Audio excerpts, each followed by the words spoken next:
Welcome, everyone, to the Spiritual Brew Pub. I'm your host, Michael Camp. With all of a sudden, I've got all these guests on this in the studio today. What's going on? And the reason is we have a very special episode for you today. We are responding to the new book called The Deconstruction of Christianity, what it is, why it's destructive, and how to respond. The book is by Alisa Childers and Tim Barnett.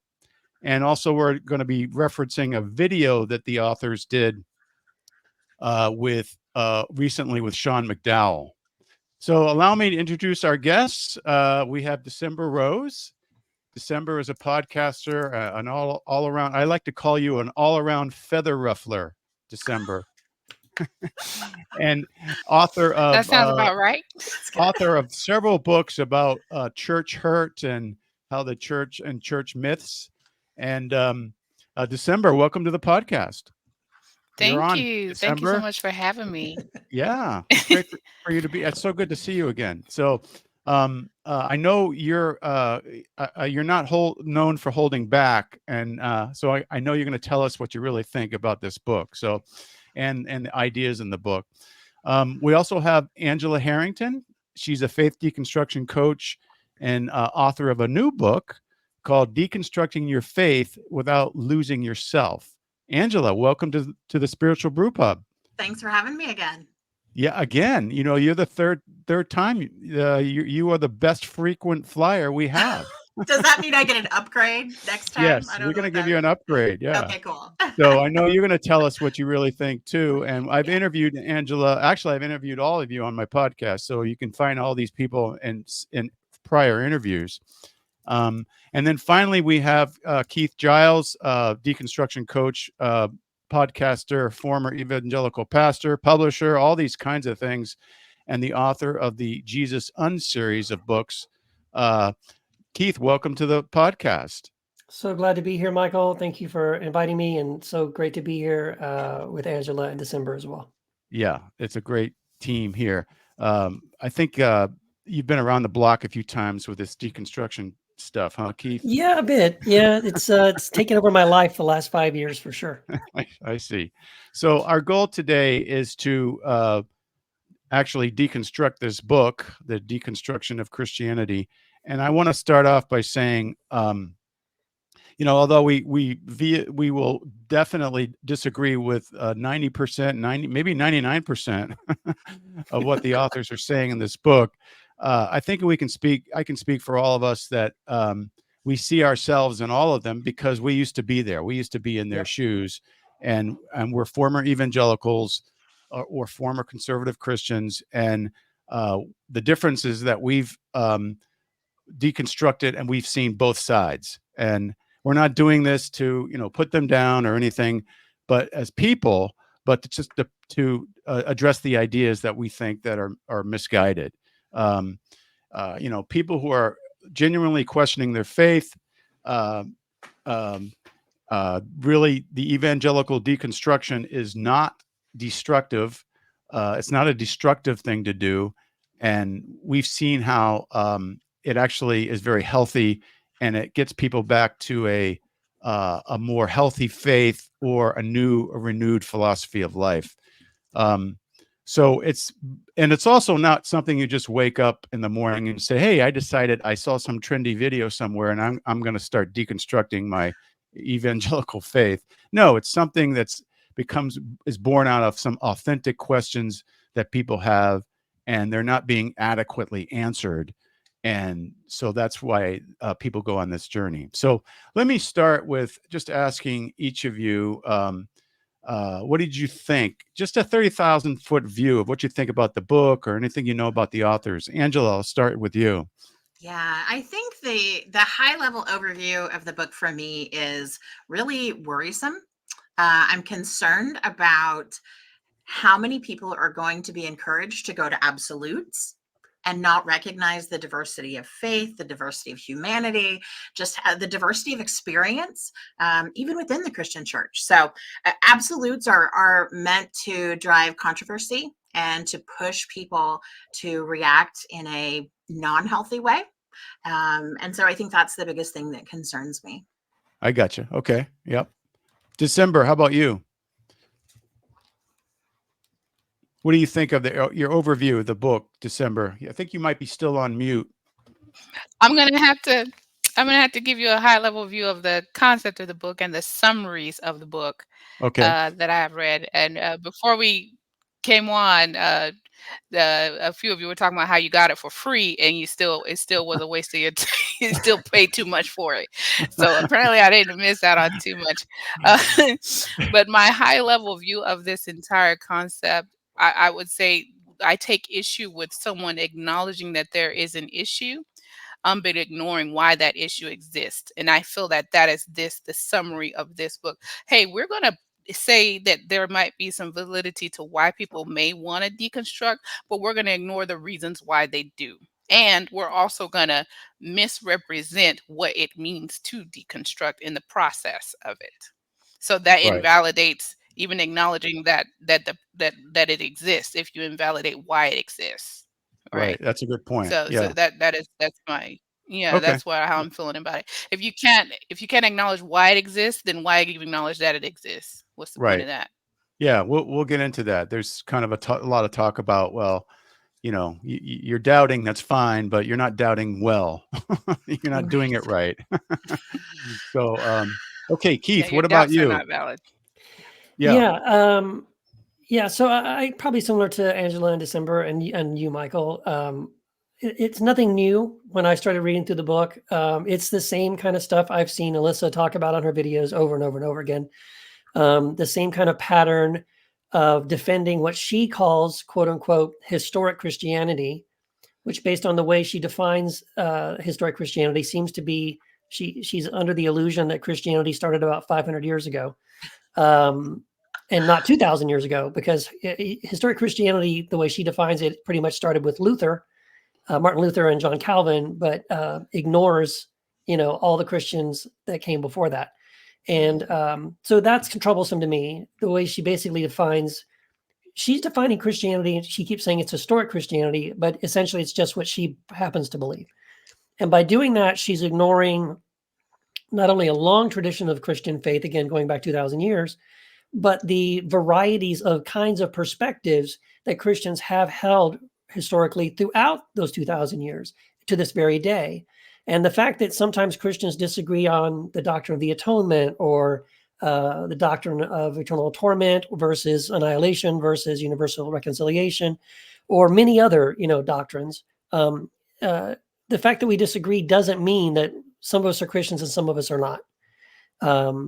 And anyway, I'm sure we'll get into it as we keep going. But Yeah. Right. what I see is the problem ultimately, if I just kind of like, again, 30,000 foot view, I just see that what she's doing by demonizing people that don't agree with her, progressive Christians and people, who aren't buying her narrow kind of view of historic, quote unquote, historic Christianity.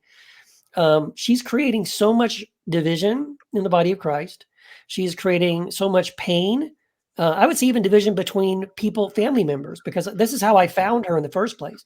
I was getting emails from people telling me, Keith, my mom sent me this, or my brother sent me this, or my dad sent me this email with a link to this video where Alyssa Childers is saying all these horrible things.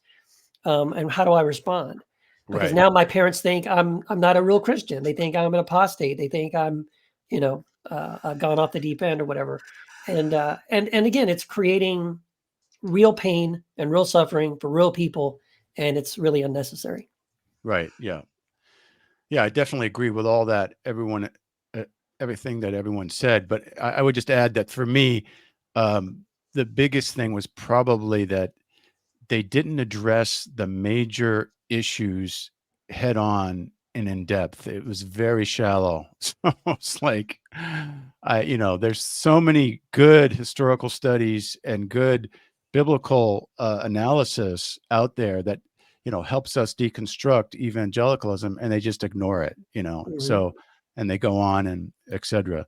So the other thing is, before we get into the points that we want to go through, was there anything that you liked about the book? I'll start with that one. Just a few things. I had a hard time finding things that I liked, but in the end of the book, there was actually a few things. And there was actually, in that video with Sean McDowell, Tim Barnett admitted that he doesn't like the doctrine of hell, but he has to accept it because it's in the Bible. So I thought, well, at least he's honest.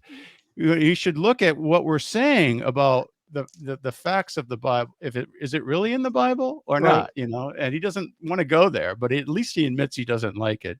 And then Alisa had some critique of the commercialism and legalism in the Christian community. What is it called? CCM, Christian contemporary music industry, because she used to be in that. So I thought, okay, they're recognizing some problems here and there, but I don't think, and they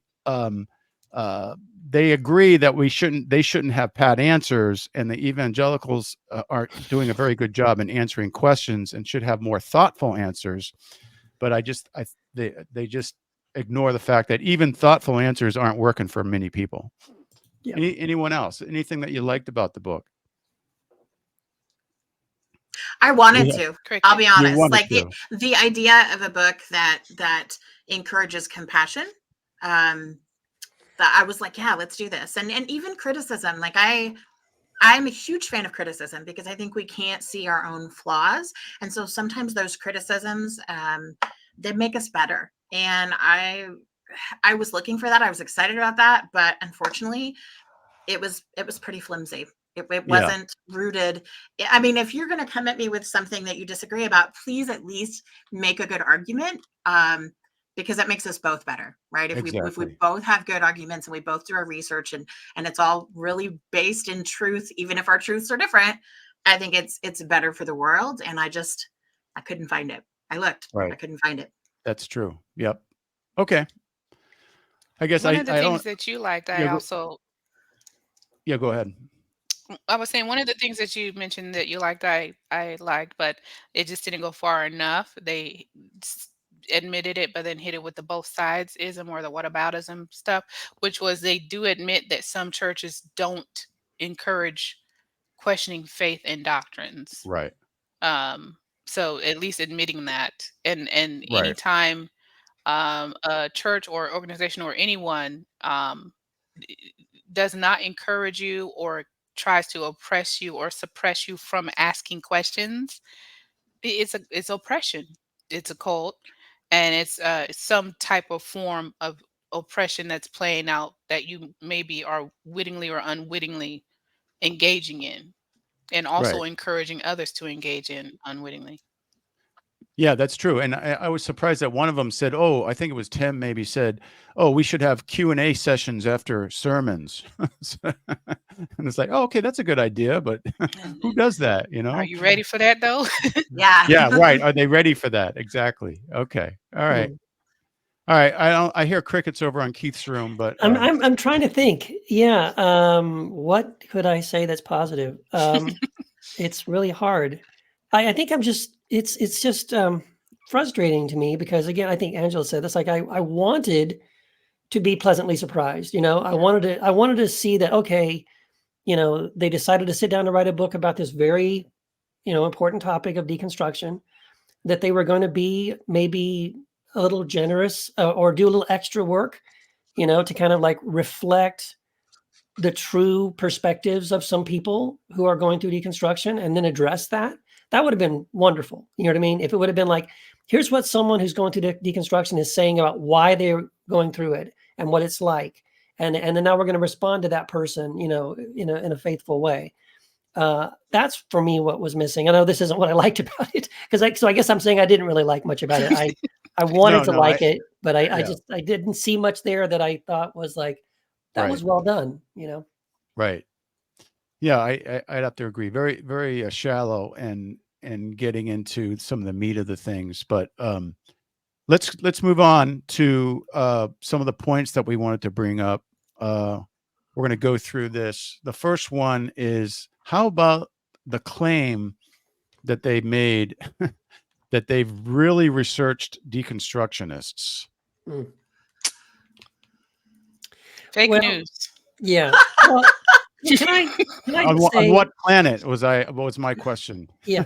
So let me just say something about this, because I think this is probably the best place to address it right here on this first one about the claim to have researched deconstructionists, because I don't know the other guy, Tim Barnett. Barnett. I Yep. don't really know him very well at all.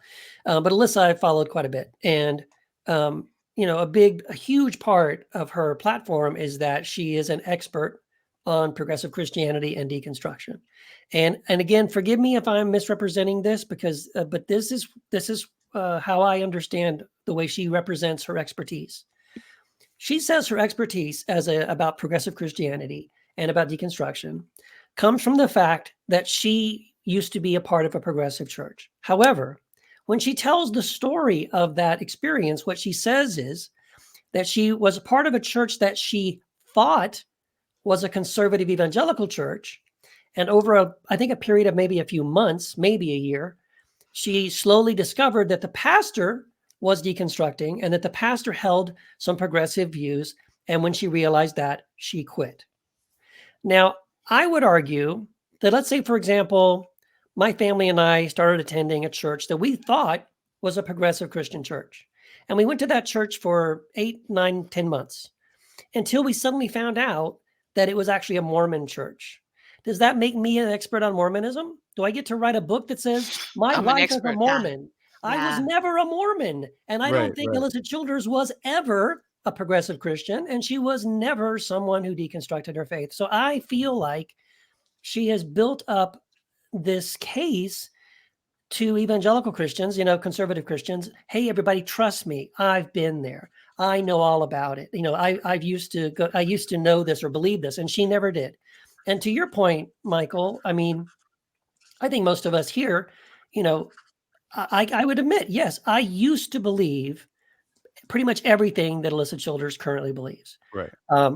I could make her arguments for her. In fact, when I believed it for the same reasons that she believed it.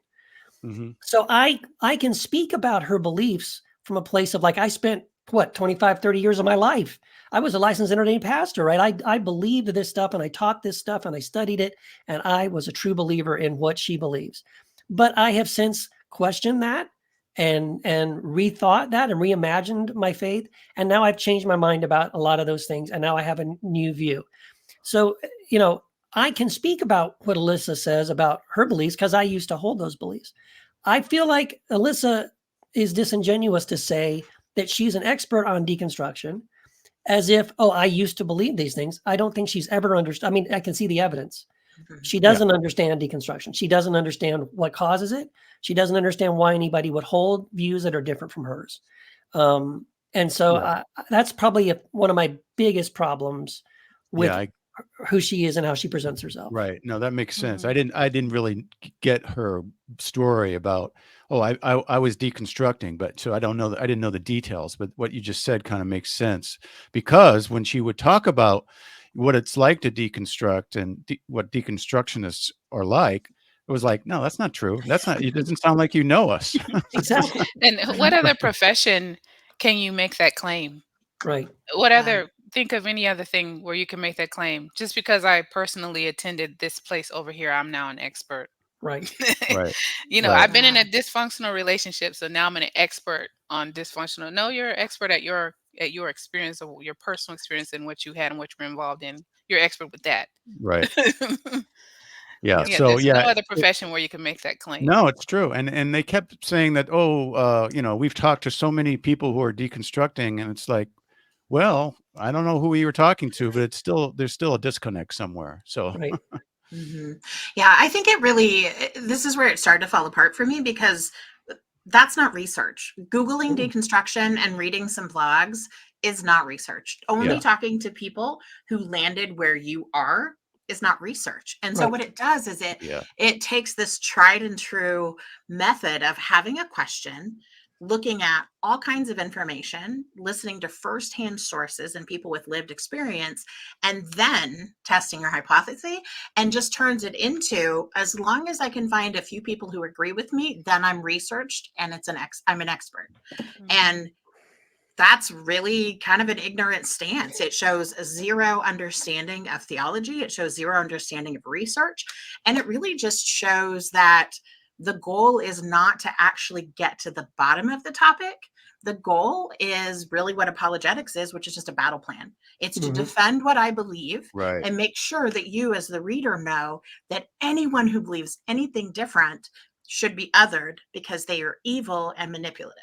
And Right. yeah, and we'll get into that because they did make some crazy accusations Mhm. Yeah. that we're teaching doctrines of demons and that Yes. deconstruction leaders are wolves in sheep's clothing. Mhm. So we'll get to that. But okay, we kind of went through number one. Number two is they claim that deconstructionists are leaving historic Christianity. Now, this one really, really pissed me off because that's kind of like my niche is looking at the history of Christianity all the way from the very beginning in first century, second century, all through the Reformation, etc. And I mean, it was it's just absolutely insane to think that what people are doing and researching, actually getting in really in deep into the history of this of this faith, right? And looking at things like, oh, how was the Bible compiled? Let's take a look at that. Yeah. Oh, Yeah. how did the church evolve to get to where we are today? How did this doctrine of inerrancy, where did that come from? And, has that always been there? Well, there's evidence that it hasn't been. Right. What, the doctrine of hell, where does that, you trace it back? Where do you go? Oh, the first early church for hundreds of years, the majority of them did not believe in the doctrine of hell, and they believed Mm. in universal reconciliation. And there's a whole body of literature. It's just, Yeah. amazing body of literature. And so all these different types of things, whether it's PSA and, substitutionary atonement and all these things, and saying, oh, when you deconstruct, you're leaving historic Christianity. That was her definition. Mm. And so that was just over the top for me. I was like, this person does not know what she's talking about. He or she, whoever wrote that section, does not know what they are talking about. Yeah. Yeah. Well, like we said, I touched on this earlier as well. It's like just because one Christian disagrees with another Christian about certain doctrines, it doesn't mean that one of them has left historic Christianity, right? It goes to this whole thing about, I do a podcast called Heretic Happy Hour, and we called ourselves heretics because we're making fun of the stupidity and the foolishness of calling this other person a heretic simply because they disagree with one or two things that you happen to believe. Like our whole thing is like everybody is somebody's heretic. Mhm. So the people calling us heretics because we don't believe in X, Y, or Z, what they don't understand is like that there's other Christians somewhere else that call them heretics because they don't agree with this, with them. And Christians have always disagreed on a lot of these doctrines. Again, you study the history, you can see the progression, and you can see different splits. That's why we have all these different denominations now. And it's to the level of Alisa basically saying that my denomination is the only true Christianity, and all those other denominations, they are not true Christians because they don't agree with exactly everything that I believe. And again, that's not only wrong, it's divisive, and it's destructive. Yeah, absolutely. It's the typical you can't sit with us, Yes. right? Yeah. You can't sit with us. If you don't assimilate, if you don't believe, and we talked about this in our show the other day, if you don't believe like I do, if you don't have the same thought process, if you're not questioning what I'm questioning and answering what I'm answering, how I'm answering, you can't sit with us. What will Yeah. give them the right to say that a deconstructionist is leaving historic Christianity? It could be that a deconstructionist is making its way back to historic Christianity by Exactly. leaving the church. Thank Right. you. Thank you. Yes. That's the That's what point I I would say. was trying to make too, is like, no, it's actually just the opposite. Mhm. and Yeah. and Keith makes a good point that there is no one set, okay, this particular viewpoint is the only historic Christianity. There was so much diversity, but there are patterns that you can see, Sure. Mhm. right? Sure. And you can look at those patterns and say, well, most people believe this, and there was disagreement about this. But to say that, only evangelical theology is following historic Christianity is extremely ignorant of what Mhm. the history is. Yes, Yeah. literally, Jesus would probably be considered heretic today by Of most course. Oh yeah, evangelicals. Yeah. yeah, probably, right. So, Yeah. as far as I'm concerned, deconstruction is making your way back to the historical Yeah, that's a Christ. good point. Yes. December. Yeah, Exactly. It's the opposite of what they're it's the claiming it is. opposite, right? Angela. I think the thing to keep in mind when we're talking about historic Christianity is it's like a pin on a timeline for most people, right? So what historic phase of Christianity are you going back to? Are Right. you going back to when Christians drove genocide?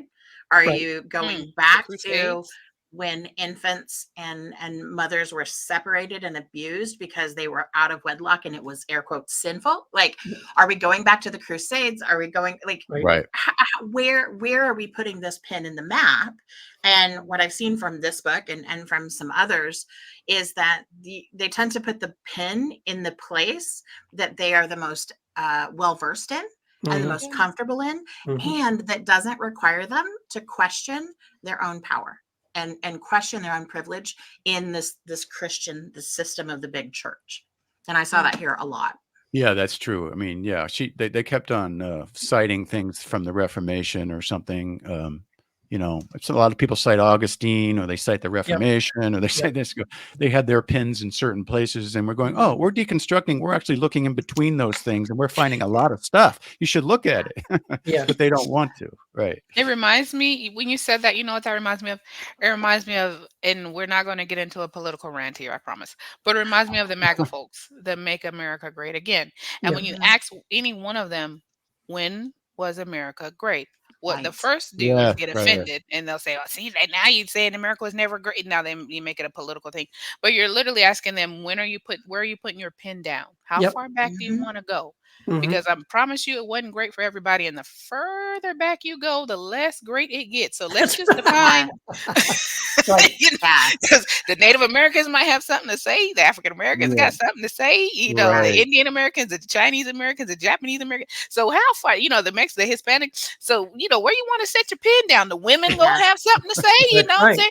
So the children working in the factories dying. Yeah, I was just going to say that. Child labor. The children have something to say. You know, so when you, and I promise I'm not getting a political grant, but that pen, where you put the pen, and Angela, that is key. Where are you putting that pen at? Yeah, that's very, very good points. And I would even follow it up with, where are you putting your pin and how does that benefit you? Because if it benefits you to put your pin there, then you're not actually challenging anything. It's not you're not getting uncomfortable enough to be honest about the harm that the church has caused and continues to cause. Exactly. All right, let's move on to number 3. This one really bugged me too. Deconstructionists are rejecting biblical authority. Ideas for that? Again, where are you putting your pen? Yeah. What's biblical authority? Whose translation are you using? How are you extracting these passages and weaponizing them to prove your point? Again, it's just a flawed process. Yeah, because the Bible, again, I know Alisa would say and argue, and people that think like her would, and again, I used to think this too, would argue the Bible is univocal, and therefore it's possible to say that blank is biblical or blank isn't biblical, because biblical is one thing. But it is not a univocal book, and the more you study it, the more you figure that out, right? That there are things that don't line up, right? Ask even like, if you ask the question, did God demand animal sacrifice? Well, depending on who you ask, what book you read in the Old or New Testament, you'll get different answers to that question, right? And so, yeah, the question of biblical authority is the assumption that the Bible has only one thing to say about everything. And it's also, again, this disingenuous claim, because what Alisa is saying in the book, and she says all the time, is that if someone agrees with me, if someone disagrees with me, they are outside of biblical authority. And the assumption then is she's right, you're wrong because you're challenging the Bible. But again, let's say it's the doctrine of hell. Well, people that embrace and historically embrace, let's say, universal reconciliation, we can see evidence of that from the very earliest days of Christianity, and they did so based on Scripture.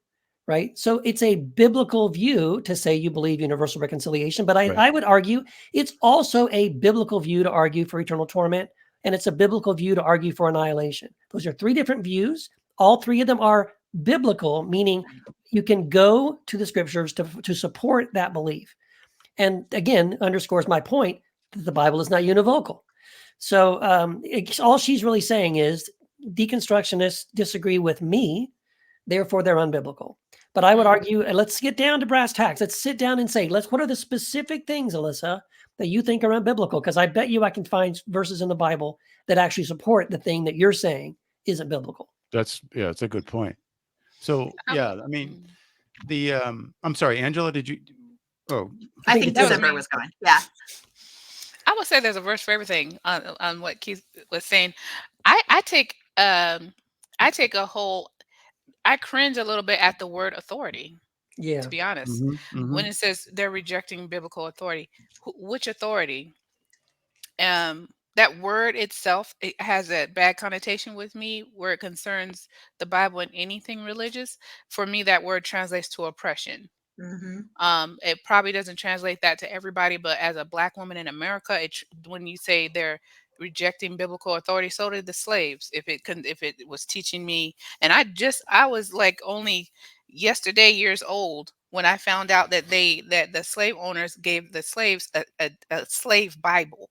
It's in the museum that took out a large parts of the Old Testament, many parts of the New Testament, oh, really? anything that would incite them to uprise, anything that said, Yes. and yeah, they had a slave Bible That's right. that took out. Wow. You look it up, go down the rabbit hole with it. Yes, they put everything in there that made them subservient and to think that this was their lot in life and that was God ordained, and they should yield and submit. And they took out all the parts that would encourage them to think that they were equal or that they should uprise or that this was not God's will for their life. Yep. And so when I hear the word biblical authority, my mind automatically goes to oppression. What you mean? Yeah. Authority over who? And who's the authority? Who's holding the authority? And from what voice and what view is that authority coming and projecting onto others? I don't like it at all. So I'm okay with deconstructionists rejecting, quote, biblical authority, because there's so many hands in that pot. We don't know whose authority is being projected onto us. That's right. That's Yeah. true. Yeah. That's such a brilliant insight, because I think that, again, where we put our pin in the timeline is whose authority we're recognizing when we say biblical authority. But I think one of the other criticisms that comes at us kind of as this deconstruction community is that we're actually just anarchists and we don't like authority at all. And so I want to definitely add that as an asterisk here, that I don't have any problem with authority. I don't have any problem with leadership. What I have problem with is exploitation. Yeah. And so if you're labeling an exploitative practice as biblical authority, Yes. get the F out of my face. Yes, Because there is nothing holy about that. It may be biblical, but there's also a lot of violence and oppression and exploitation in the Bible that could be considered biblical authority that we have rejected. We didn't at first. We leveraged it to harm people. But at this stage, we're saying, yeah, that's not actually something that should be guiding our daily decisions. So it really comes back down to, does what you're calling biblical authority protect your power, or does it protect those being exploited by power? Right. That's a good point too. Great. So my outlook on this is that, they just have the standard inerrancy of the Bible. The Bible is altogether true. It has to be altogether true. It's all universally applicable. It's all internally consistent. And if you don't have that view, then you are in rebellion. Yeah, right. So that's really the point to me, is like they just have a view of the Bible that is very exclusive, and they just other everyone else who doesn't believe that. Yep. And as we've been saying, they ignore some of the voices throughout Christian history that had different ways of viewing the Bible than the evangelical way of viewing the Bible. And I think that what really irks me a lot is when they just say, well, if I don't like the doctrine of hell, but it's in the Bible, I have to accept it. It's like, well, actually you don't, because you can look, you might say, okay, maybe I don't like it. Maybe it's still true, but I have to, because I don't like it, maybe that's a red flag and I should dig a little deeper. What's going on here? No, that's exactly right. And that's also just my frustration, because I know I have, and maybe some of you have as well, but ever since I first came across Alisa, I know of many, many others who have reached out to her to say, on this, like on a point like you're making, Michael, like, oh, like, let's say hell. Okay. No, if this is a biblical view, the Bible teaches it. Jesus talked about eternal torment. Even if I don't like it, I'm going to have to believe it. So I would love to have a conversation and say, but does it? Let's look at it together, right? What are the verses that you think say that? Could I show you that maybe they don't say that? Can I show you other verses that suggest some other ways of reading that? Like, that would be productive. I wish we could do that. Or example, and I know this because I've seen Alisa do this. She's done videos talking about the quote unquote biblical, because it's in the Bible, that, homosexuality is a sin, because it says this in 1 Corinthians. But I would like to challenge that with her. Like, but does it say that? Because we know now that that word homosexuality was added into the English translation in 1946. So actually, what was it before? Like, does it say what you think it says? And could we have a conversation about that? That would be so productive. I dream of the day that we could do that. That would be awesome. I think the other thing to add to that is that when you're talking like that, Keith, we're saying is like, what is the historical cultural context of the Bible? What was going on in the culture back then? Right. When they said this word, what did people think of? Yes. And when you go into the history of that, you go, oh my gosh, we're looking at this Bible from 21st century eyes, and we're missing a lot of stuff. Right. So again, what we're saying is, people like us who have deconstructed our faith have done so not because we've rejected the Bible, but because we've learned how to look at the Bible in a different perspective, to go and to dig deeper, and to go, like you said, well, what is the cultural context? What are these words actually mean? Like, that's not rejecting biblical authority. That's not rejecting the Bible. It's taking it so seriously that I want to get beyond the English translations and to say, well, what does it actually say? What is the intended meaning of those texts? And if anything, people that are deconstructing that's the direction they're going in. They're not moving away from the Bible. They're taking it more seriously. Yeah. And I also add to that, in my writing, I talk about the two-faced God a lot. When you read the Bible in a flat reading, like we're discussing, like they have, it's like, oh, I have to accept the Canaanite conquest and the violence there. And I have to accept what Jesus said. And now I have to harmonize it. And now you've got this two-faced God that's one day very violent and another day is compassionate. So which is true. So deconstructionists are basically recognizing the two-faced God and deciding, and probably most of us are using the lens of Jesus's teachings or some teachings in the prophets or something, to say, okay, how do we interpret those other passages in light of what Jesus said? And they're realizing that you can actually not believe everything in the Bible is from God. Right. And I would add that taking the stance that a lot of these folks do, that the Bible is inerrant and every word must be true, puts you in a position where you have to you really have to create alternative facts. Did we coin that word in the last decade? Yeah. You have to create some alternative facts to make it all make sense. Because there's some stuff in the Bible that just contradicts. And if you have the mindset that nothing is contradictory, that everything is true, that it's all real, none of it's symbolic, and you have to take it as on its face without reference to culture, context, time, wherever you put that pin down, it makes you have to twist yourself into pretzels in certain instances to make it make sense. And deconstruction is that process of unraveling yourself and just admitting this doesn't make sense. And then going down the rabbit hole of finding out why doesn't this make sense. And then once you get down there, you find, it doesn't make sense because it ain't true. or it doesn't make sense because it wasn't intended for me to interpret it in the context in which I was taught it. It doesn't make sense because I'm living in the United States in the year 2024 versus in Israel, Palestine, Bethlehem, or Nazareth, or wherever the hell else in the year AD or BC, whatever. This is why it doesn't make sense, because he wasn't talking to me. Right. That's what deconstruction is, acknowledging instead of trying to make it make sense where it doesn't make sense. That's true. Well, we're making a little bit of progress here. Moving to number 4, I think we're going to end up covering a lot of the things down below here in the answer that we're already giving. So we're going to make it through it, folks. But on straw man, it seems like maybe only the first phrase there is what we haven't covered yet. We've covered the other ones. And there were so many straw man arguments. A straw man is basically saying, oh, deconstructionists believe X, and then I'll Mhm. go critique X, and then a Mhm. deconstructionist would say, no, I don't believe that, so. Right. And one of them was the deconstructionists are getting people to stop following Jesus. Mm. Hmm. I have my thoughts on that. What about you guys? I'll just say real quick, I've been doing this thing called Square One that I started about 5 years ago. It's an online course and community helping people, walking them through their deconstruction process, helping them figure out what reconstruction looks like for them. And excuse me, it's different for everybody. And so over 200 people now have gone through this thing.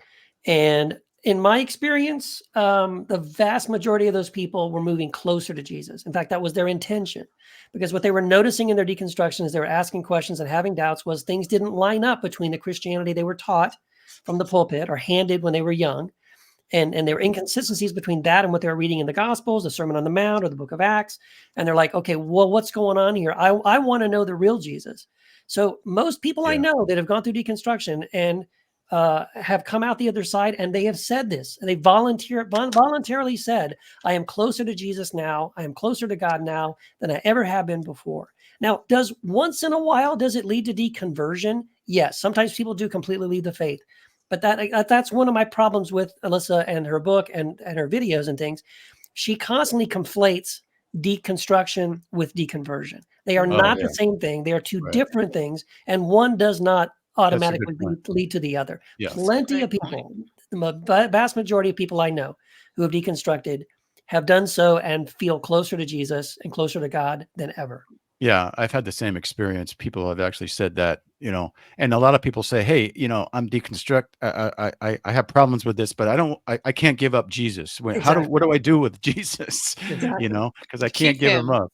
Right. So Yeah, you that's just keep Christ and hold him close. And actually, I'm in that category of folks who, the further I get from the church, the closer I feel like I am to God.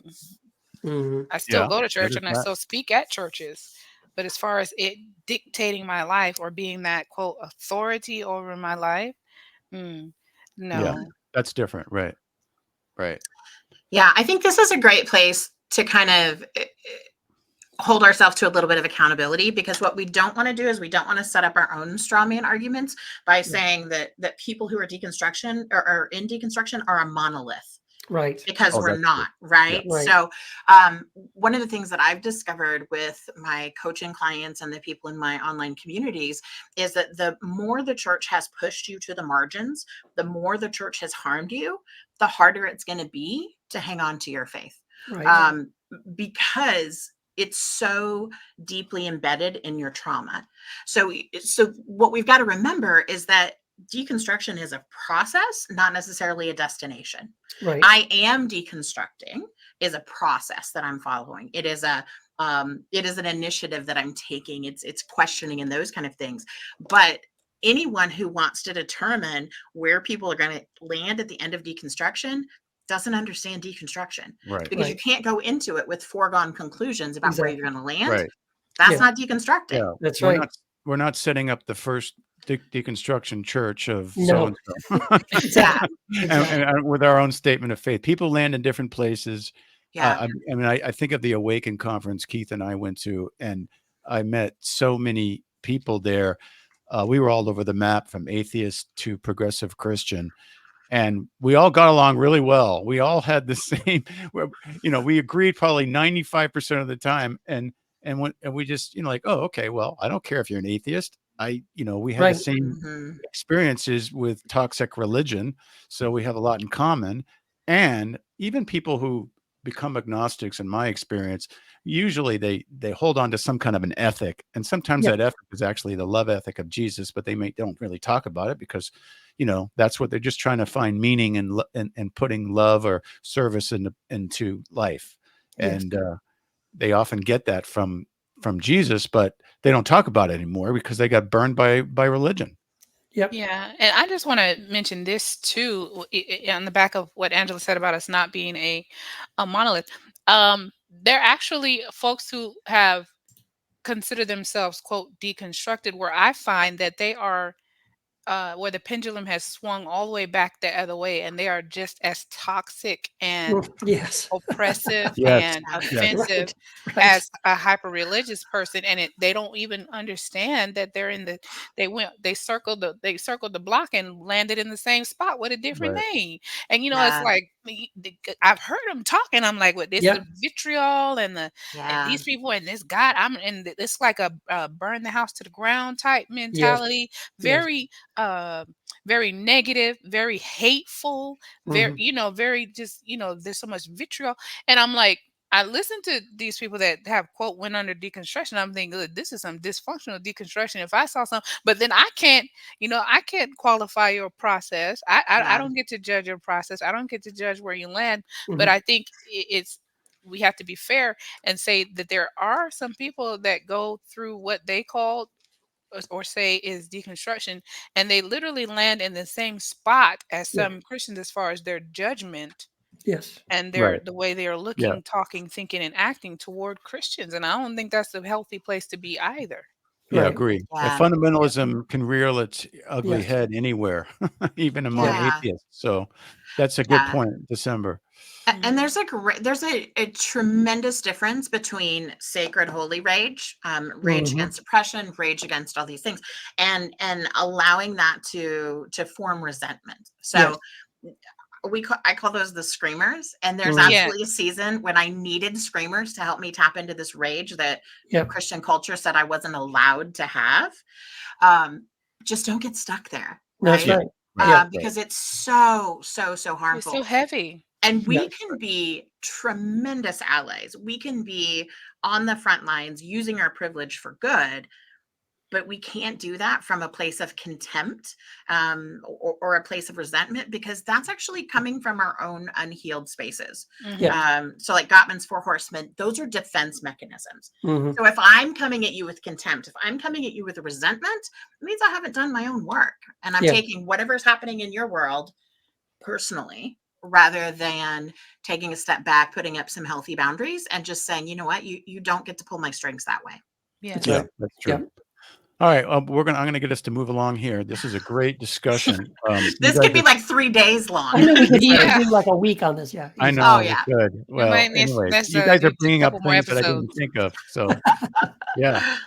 So, anyways, number 5. I think we should focus, address this quickly, but they Yeah. kept on making this point. Deconstructionists are choosing their own truth.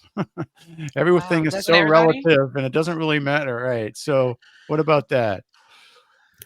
I would say I just think what's happening is this is their that's their perception, In other words, people are landing somewhere that isn't where they are. Therefore, you're just like randomly choosing, I want to believe this, and as if anybody would do that. No one is deconstructing and just randomly deciding I'm going to just believe. I'm going to invent my own belief system. I'm going to worship rabbits, and I'm going to whatever, like, it's like, no one's, that's not what anyone's doing. I get that that's how they see it, because Yes. they haven't really taken the time to truly understand the reasons why people have changed their minds and why they ended up where they ended up.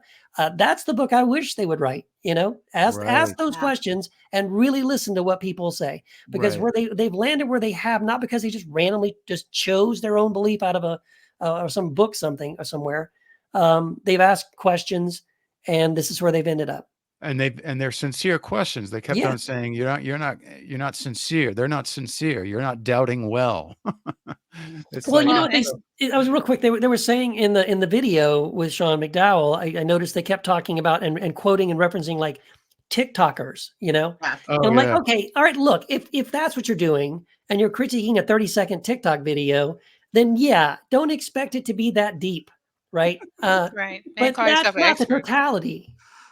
yeah. And I think they probably saw some of those people who might December describe. They're still like in the Yeah. angry stage Rage or mode. something, and go, see, this is terrible, Yeah. right? Yeah. Without really looking at the whole breadth of the movement.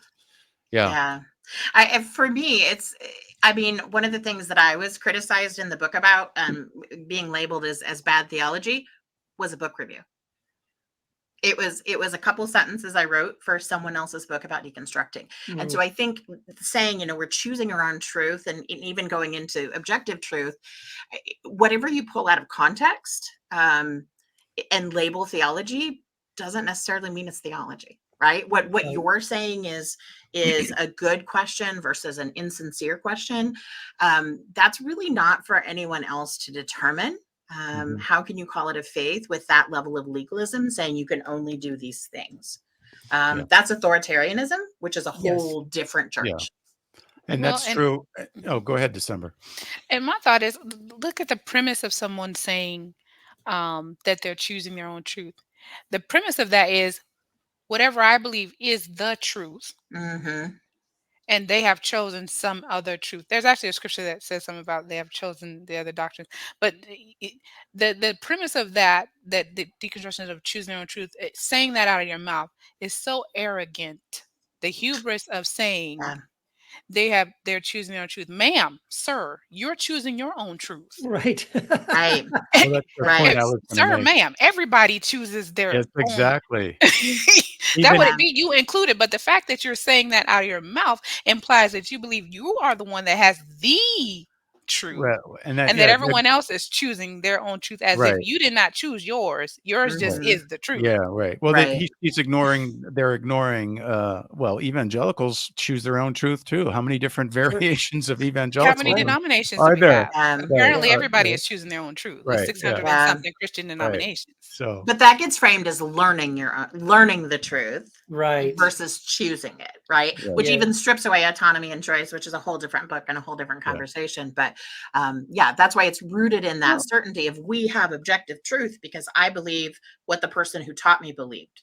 Yeah, right. Yes, that's conditioning. That's not truth. Everyone has to decide themselves. Even if you were the most strict fundamentalist, someone has to decide. All right, I choose to believe what you believe. That's right. Yeah. So, okay, let's move on. I think we've covered number 6. Number 7. This one was really probably the biggest critique I had was, there was all these talk about how terrible deconstructionists are, but they never actually addressed the major objections. And I think we've already covered some of this, the doctrine of hell, the inerrancy of the Bible, the substitutionary atonement, universalism in the 1st and 2nd, 3rd century. They never actually addressed historically, if, and like you said, if they had written a book like that and said, oh, this is what they're saying about whatever, let's say, substitutionary atonement. Yep. And we say, well, I'm going to make the argument that's not true from history. I'm going to use the same type of method to, critique what they're saying, but they're just kind of like throw it out there, say, nope, that's just obviously not biblical because it says Jesus died for my sins or something like that. And that's it. And then you move on. Yeah. It's very one-sided. And in fact, I wrote a book, Jesus Undefeated. It was looking at the 3 views of hell. And I did what you're talking about, right? I had a whole chapter on eternal conscious torment, who taught it, what are the scripture verses that people use to say that this is biblical and this is true, historically, which early church fathers held to this view. And then I did a chapter for annihilationism, and I did a chapter for universal reconciliation. I've represented all 3 views equally and fairly. And so, again, I wish they would do that, but I can tell you why they won't, right? The last thing Alisa wants to do is publish a book where she tells you all of the reasons historically, biblically, for people to reject eternal conscious torment or to reject penal substitutionary atonement. Yeah. Because someone might read it and say, oh, that makes sense. Yeah, that's right. I might say, hey, I'm going to choose that one. Like that. Yeah, I choose that truth. Yeah. Right. But see, that would be education. And unfortunately, most of what I experienced growing up as a Christian was indoctrination. I wish somebody had told me in the churches that I attended, my pastors and the Bible teachers that I sat under, I wish they would have given me an education, because that would have been what they would have said. They would have said, hey, did you know historically the Christian church, for example, have believed these 3 different things about the doctrine of hell, and this one believed it this way because of these verses, and this one believed it. Show me everything, Even, and I don't even care if you do that and you say, and I prefer, or, our denomination prefers this view and here's why. But at least I would know, I'd be aware that there were other views and I'd understand why they believed it. That's education.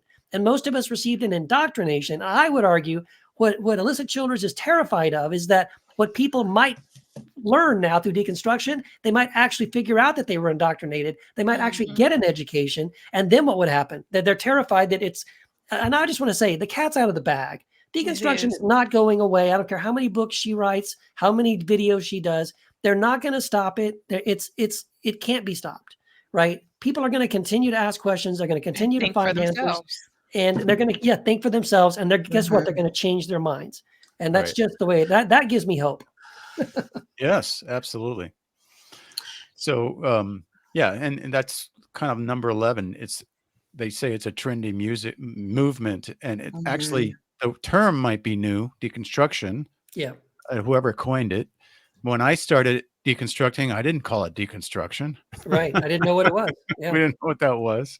So it's a movement that's been around for years, decades, and centuries. Yeah. I argue that Jesus actually was deconstructing parts of the Torah. Yes, exactly. And the prophets were deconstructing the sacrificial system. And I mean, you can find it throughout all of history. And anywhere where you see in the scriptures, you have heard the prophets say, yes, but I say, that is Right. a deconstructing moment. That This is deconstruction exactly moment has been brought to you by Jesus Christ. right, Yeah. exactly. Right, yeah. You have heard it said, you have heard, but I say, that's deconstruction. Yeah, that's always given me hope too. And I think that for me, one of the most flawed pieces that kind of encompasses a couple of these points is that there's so much focus on telling us what people's motives are that we're not actually talking about issues. We're not talking about a conflict.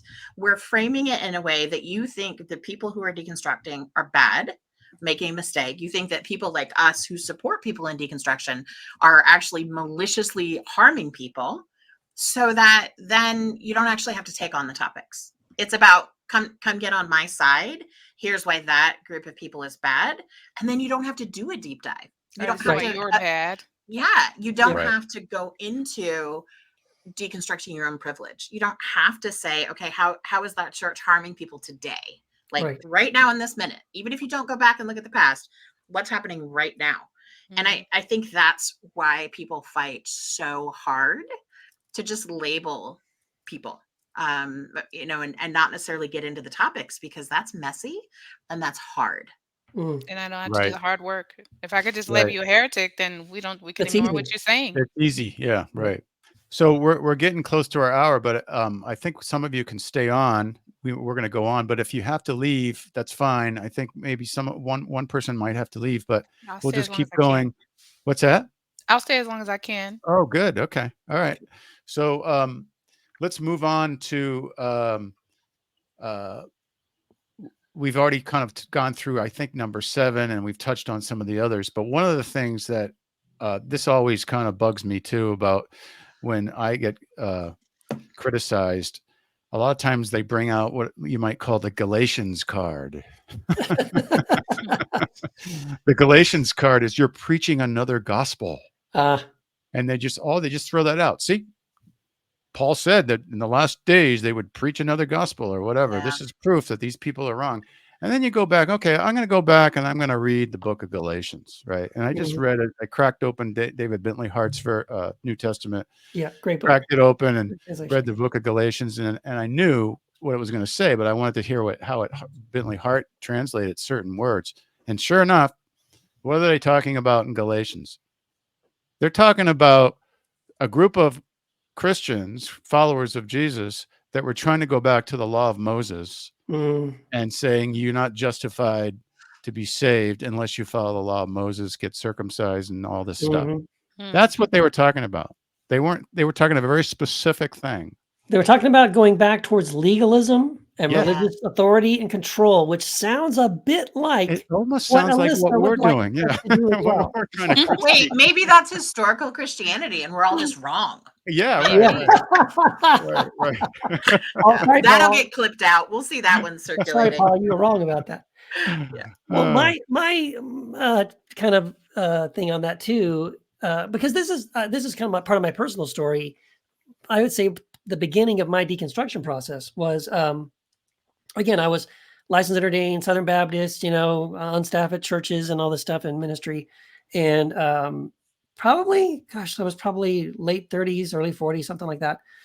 And before anyone told me or suggested to me that the gospel wasn't about saying a prayer so you can go to heaven when you die.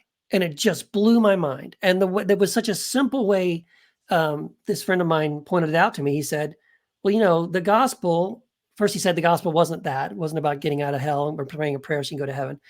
And I was like, it's not? And he was like, dude, read the gospels. Matthew, Mark, Luke, they're called the gospels. Don't you think that's where you would look to find the gospel? And don't you think Jesus is the one that tells us what the gospel is? What does Jesus say the good news is? And it's all about the kingdom of God, right? The kingdom of God is at hand. The kingdom of God is within you. The kingdom of God is here now. It's not in the future. It's not coming soon. It's not over here, over there. It's within you. And it's about this internal sort of like connection with God through Christ. And it just blew my mind. And so for me, when I hear, someone like Alisa and others saying this, like, oh, you're not preaching the gospel. Well, when I hear how they preach the gospel, they're preaching the gospel pretty much the way I used to think it was. Pray this prayer so you can go to heaven when you die. And I'm like, but that's not the gospel that Jesus preached. I would love, again, let's have a conversation. Could we talk about what the gospel is according to Jesus or according to the New Testament? That's a great conversation to have. Because I do think the gospel is important. And I think depending on your view of the gospel, it'll determine which sort of direction you're going to go with your faith and with your life, the kind of decisions you'll make, the kind of people you'll be around, the way you'll treat those people and all of that. So I agree that the gospel is important. And I also agree that we don't have the same definition of the gospel. But again, her assumption is that her definition is the quote unquote biblical definition. And even though truthfully, it's actually penal substitutionary atonement theory, again, what started with John Calvin. Yeah, right. So that's why she thinks historic Christianity started in the 1500s. Right. Yeah. Yeah. It's true.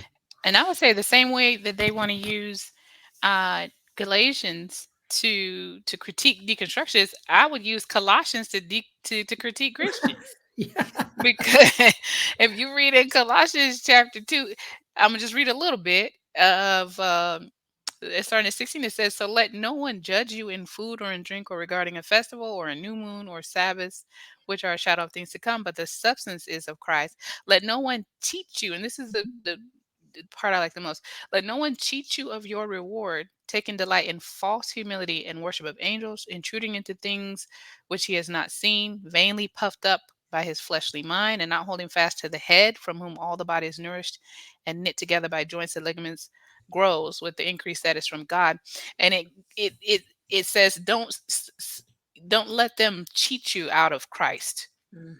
Therefore, if you die with Christ from the basic principles of the world, why, as though living in the world, do you subject yourselves to regulations? When I think about Christianity, I think about rules, rituals, and regulations.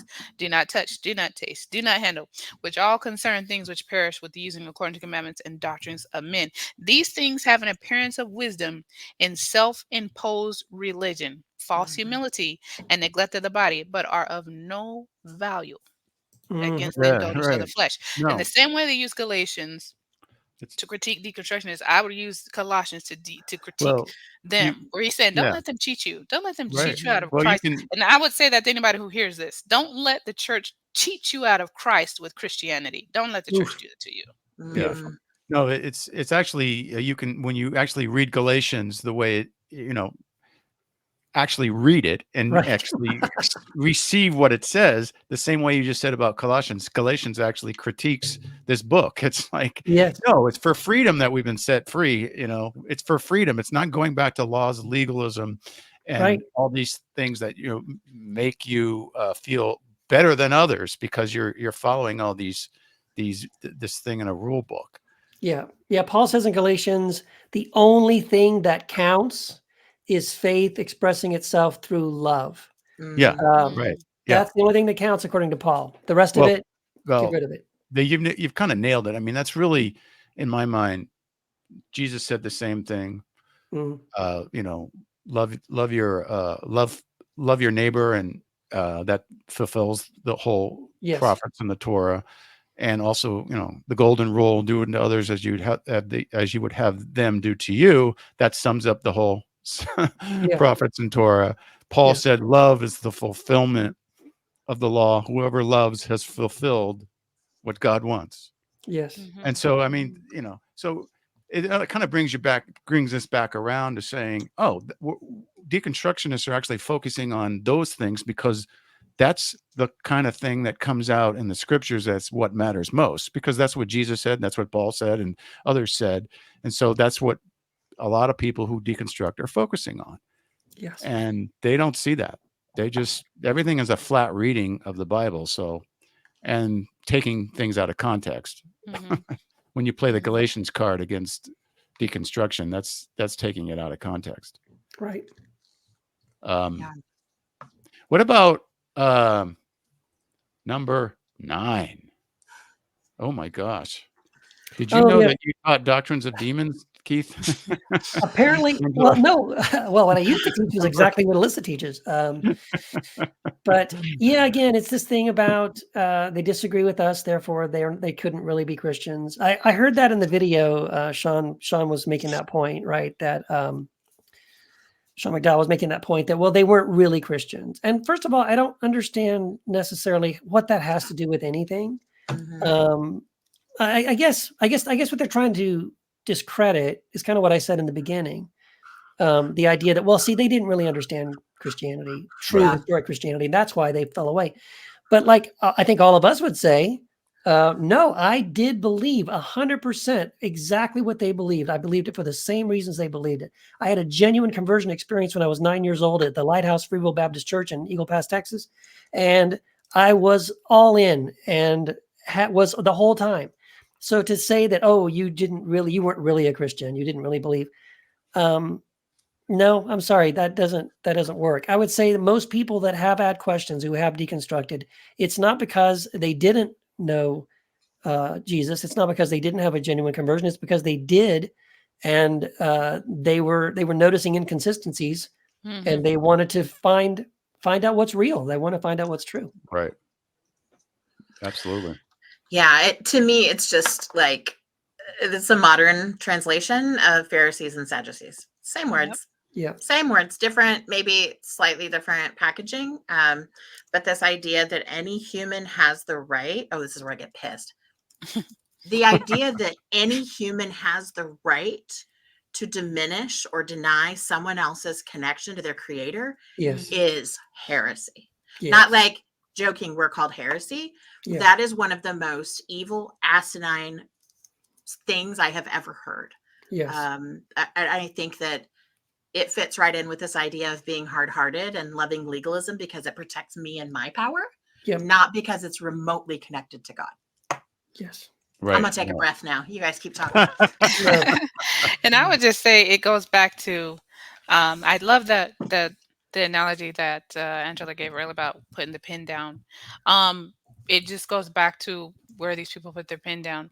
Apparently, if you didn't land where I landed, and if you don't believe what I believe, and if you don't see the scriptures the way that I see them through the lens that I'm using, you never believed. You never believed. You never understood. You never knew God. And it is so, what's the word? It's so condescending and demeaning. And in my opinion, it is demonic for you to say that because I don't believe like you, where I'm at is demonic. What makes you the authority? I understand you say you're an expert at something, but what makes you the authority to say that I did or didn't? Who it's like the mall cop trying to be the attorney general of the United States or something. Who gave you the authority to direct traffic to heaven or to hell, or to separate the wheat from the chaff, or to sift the goats from the sheep? Who gave you that title, that authority, that position, that chair, that crown? Who? And that's what I feel about that. That's where it puts me at. Who are you? Who are you? Or who do you think that you are? That you can tell me. Yeah. I think the reason why they say that, it's a defense mechanism, because if they accept that, there's some real legitimate grievances here, although they claim there are, but we go too far, whatever.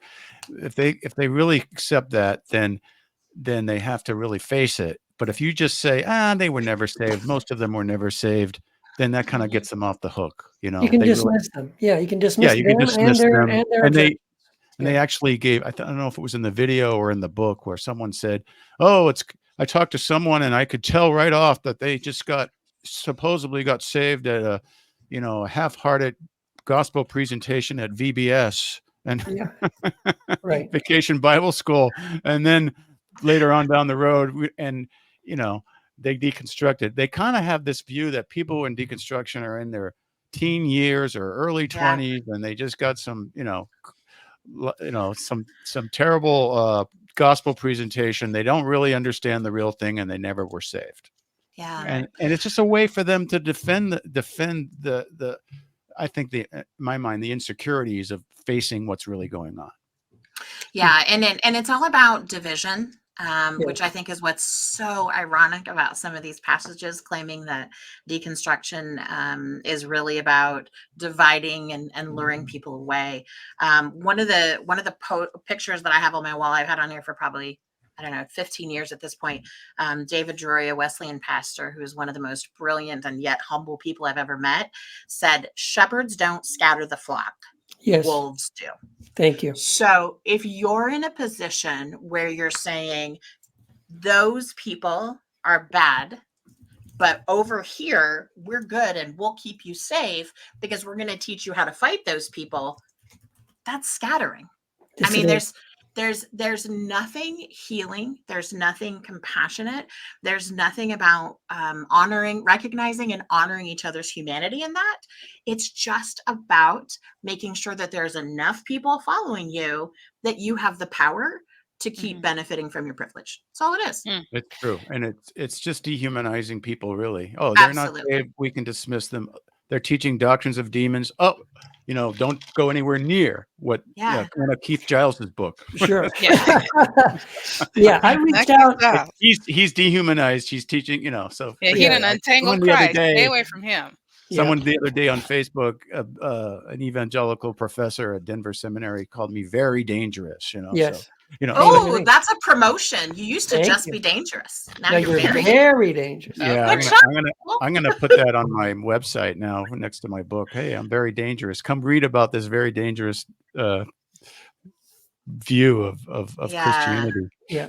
So I want to just real quick piggyback on what Angela was saying, because specifically with Sean McDowell, who I will say is one of the better ones. At least he does answer me when I send him messages. He's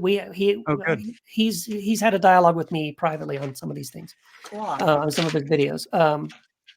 But I was in an exchange with him about a year ago, and on his own channel, he shared a slide of the verse Proverbs 6, 16 through 19. And I paused it and did a screenshot of it and sent it back to him, because what it says is that there are 6 things the Lord hates, 7 that are an abomination to him. And the last one is this: those who sow discord among the brethren. And I said, Sean, I know you care about the Bible. I know you care about what God's heart is on these things. And on your own video, you shared the screenshot of that verse that says that God considers sowing discord among the brothers as an abomination to God. And I want you to consider that what you're doing is sowing discord among the brothers. That I don't think it's intentional, but it's unintended, but it's still an abomination. You are creating division when you make these videos that say, and Alisa does the same thing, and Mike Winger and all these other guys, they make these videos that say progressive Christians, people that are deconstructing, they're not real Christians. They don't really love Jesus. They're teaching doctrines of demons and all that. And you're of course, when you say that, when you're talking that way, you are sowing discord among the brothers, because these people actually do love Jesus. They actually do care about their faith. They are serious about following Jesus in their life. And for you to say they disagree with you, therefore they're not really Christians, and they're not legitimate, that's an abomination. So did you get a response? What he said was, "Thanks for the spirit in which you reached out, Keith. Always appreciated." That's all I got. Oh, that's all you got. Okay. Yeah. Okay. Well, In that's other that's words, very okay, interesting. Yeah. keep Oh, on Yeah. doing what I'm doing. I'm not changing what Yeah. I'm doing. Right. Exactly. So, yeah, this is very important, uh, because people have to make up their own mind. People have to focus on what they think, what's God's mind on certain things, Hmm. and it's the us versus them mentality, Yeah. right? Yeah. It's back to that. Okay, they're outside. Okay, right. And this whole thing, oh, they were never inside. Okay, they were Yeah. never one of us. Okay, I spent 25 of my years of my life in the evangelical movement, became a missionary to Muslims, went to Fuller Seminary, Center for World Mission, and it was just all a farce because in the end I came out too progressive for them. So it's Hmm. it's just kind of crazy. But um, I I want to basically say that this is the typical behavior, and people are just they're in the midst of trying to harmonize all this stuff, and they come up with stuff that makes them look like, okay, my position is better now if this is the case. Hmm. So it's human nature, right? Hmm. I probably did the same thing when I was in their shoes. Yep. You do that. It's just human nature. So want to critique the ideas, not the person Exactly. necessarily. Exactly. So, how about number 10? We're going to just take a few more minutes and go through the last two. I think we've already done number 11. Do you have a secret agenda, Angela? So I was actually mentioned in the header of the not so secret agenda, which I thought was pretty funny. That's where the book review gets cited as theology.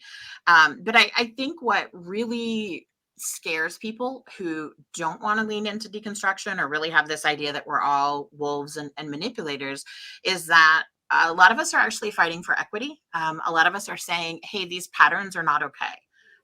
So the pattern of othering, the pattern of saying that those people never were Christians, dehumanizing all of those things, they've been working for centuries. And I think it takes a lot of courage to stand in the face of these really powerful systems and say, yeah, you know what my agenda is? I want people to be treated like human beings. Yeah. Hmm. I want I want my children. Oh, here comes the rage again. I want my children and their friends to not be oppressed. Right. I don't want my grandchildren to be taught that oppressing others is okay because they never deserved respect in the first place. Hmm. And Mhm. if you go back and you look, like it's cult 101, it is oppression 101, it is genocide 101, to start shifting the narrative towards that dehumanizing of people, Right. towards that othering of people. Kind of like Desimber mentioned earlier with the Bible, one of the things about the enslavement of people, of Black and Brown people, is that the church went back to the Bible and said, oh, wait, all these people were actually cursed by God. We shouldn't have been treating them like equals because they're not. It's God's will It's that God's will. we override their will and autonomy, because if not, gosh, they're all just going to go to hell, and that would not be Christian of us to let that happen. Like Right. Yeah. that's like Simone Biles We're level saving them. gymnastics, right? We're Yes. saving them, right? And so by the most dangerous thing that's in this book is that it gives people whose friends and family are deconstructing, it gives them permission, and it gives them all of these weaponized statements to go to their loved ones and, air quotes, save them Yes. from the awful Yes. deconstructionists. But what Right. you're actually doing is invalidating people's very real experience in a way that's hard-hearted and shallow. Mm. Yeah. And Good point. gaslighting them with the gospel. Yes. Oh yeah, the weaponization of certain passages and the weaponization of belonging is violence. It is Yeah. absolute violence, and I think that I have a lot of grief about this book because I know how it's going to trickle down. Right. I know the harm that it's going to do. I know that there's going to be family members of queer kids who push them into Mhm. conversion camps, That's and right. push them into exorcisms, and push them into these things that are life threatening, Yes. all because they can't let go of their fucking ego and they think they have it all right. And that is not okay. Agree. Ever. Yeah. Totally not okay. Totally agree. No, it's kind of what's the word? Condescending. It's like, oh, you have a secret agenda. Our agenda is to recognize what's harmful in faith systems. That's really harmful. I mean, these are real stories of people who have gone through pain, trauma, harm, got spiritually abused, Yes. right? And help them to sort out what's going on. Now, is that deconverting evangelicals? Maybe so, but that's a good thing if it is, because Right. you're exposing bad, harmful faith, and you're trying to discover what's more healthy faith. And Yeah. so if that's what they think is bad, then, well, so be it. Yeah. Yeah. If being in the church is life threatening, I don't want you to be in the church.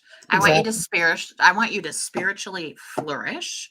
Mhm. Whatever container you need for that, let's go find that for you. Right. Right. Right. Yeah, I think, no, I don't. I'll just admit I don't have a secret agenda.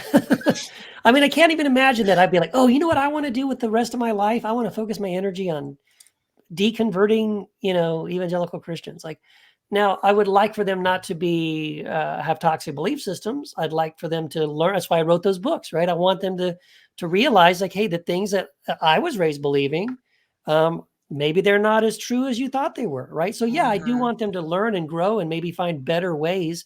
Ultimately, for me, it's about having a better picture of who God is, and that God is not toxic. God is not vindictive.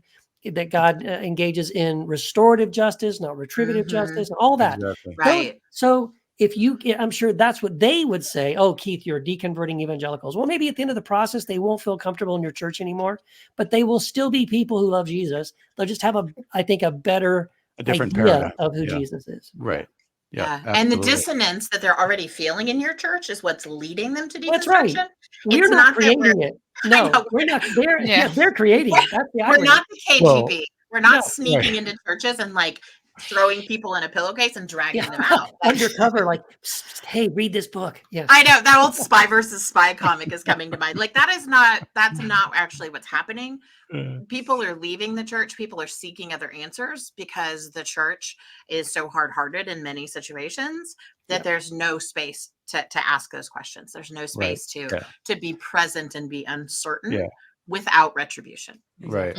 And they actually did admit that a little bit. Oh, we don't do a good job, answering questions, etc. But Sean admitted that. Yes. Yeah. Right. So focus on that. Right. Like if that's a real concern of the evangelical community, then start writing books after asking questions and after listening to people ask questions without shutting them down or getting scared or defensive. Right. Thank you. Okay. Well, I think we've got run the route here. We covered number 12 too. So thank you so much for joining us here at the Spiritual Brew Pub, Angela, Keith, and Desimber. This has been excellent. Folks, we'll put some stuff in the show notes for you so you can track each of these guests here and some of the material that we covered. Does anyone have any closing thoughts before we say goodbye here? I just, people who are watching this who are like closet deconstruction, asking questions, I mean, just keep going. I cannot promise you that it'll be easy. I cannot promise you where you'll end up. What I can tell you is that there are supports. And even if you don't have any support, you are enough to figure this out. Just learn to trust yourself and tune out the voices that are harming you right now. Even if it's mine, even if me getting upset today is harming you, tune me out and find the safe space you need. Excellent. Yeah. I would just say real quick that deconstruction isn't anything to be afraid of. I think that this is how Jesus started his ministry, right? Metanoia, think different, change your mind. I don't think you can be a follower of Jesus if you're not someone who is willing to continually ask hard questions and to change your mind. Like, Paul says in Romans 12, to renew your mind. Guess what? You can't renew your mind if you never ask any questions about the assumptions that you currently have. So I think it's a very natural part of the process, right? Thomas Merton has a great quote. He says, if the you of 5 years ago wouldn't think the you of today is a heretic, you're not growing. So we Oh, need, that's so good. yeah, isn't it great? Oh, it's painful. Growing is part of the process. Questioning and changing your mind is a part of the process. Don't be afraid of it. It's okay. It's okay to do that. It's normal. Good. Yeah. Good. My final word would be to anyone listening, you owe yourself the truth. It's good. You owe yourself the truth. And make it make sense for you. You owe Yes. that to yourself, and you don't owe anyone an explanation for where you are at in your faith journey That's right. or where Yep. you land. You don't owe anyone an explanation for that. You owe them nothing. You don't owe the church anything. You don't owe your mom and them nothing. You don't owe your culture anything. I come Mhm. from the African American culture is highly religious. You don't owe your culture anything. You don't owe your community anything. You don't owe your church anything. Let me tell you the one thing that you do owe: love. Yeah. The Mhm. scriptures say, "Oh, no man anything but to love him." And if you don't feel Mhm. like you could do that effectively right now, then you ain't got to do that either. Listen, okay? Yeah. You owe yourself the truth by any means necessary, the truth that makes sense to you. Mm. Good. I Beautiful. like that. That's good. Oof. So, all right, we're going to close now. So thanks, guys, so much. Just to add, I just ditto everything you said there. Focus on love. This is not dangerous. This is healthy. And you make up you make up your own mind. We're not Yes. telling you this is the way. Join the First Deconstruction Church of so and so down the street. This is a journey that people have. We're not a monolithic block, and it's a very refreshing journey. It can be very difficult because of some of the things that you have to go through to get out of the legalism and the harmful types of theologies and stuff out there, and the people that are come against you because you're questioning too much. But it's worth it in the end. So we just encourage you to keep on. So Yep. that's it for the Spiritual Brew Pub. Folks, take care. Thanks, guys.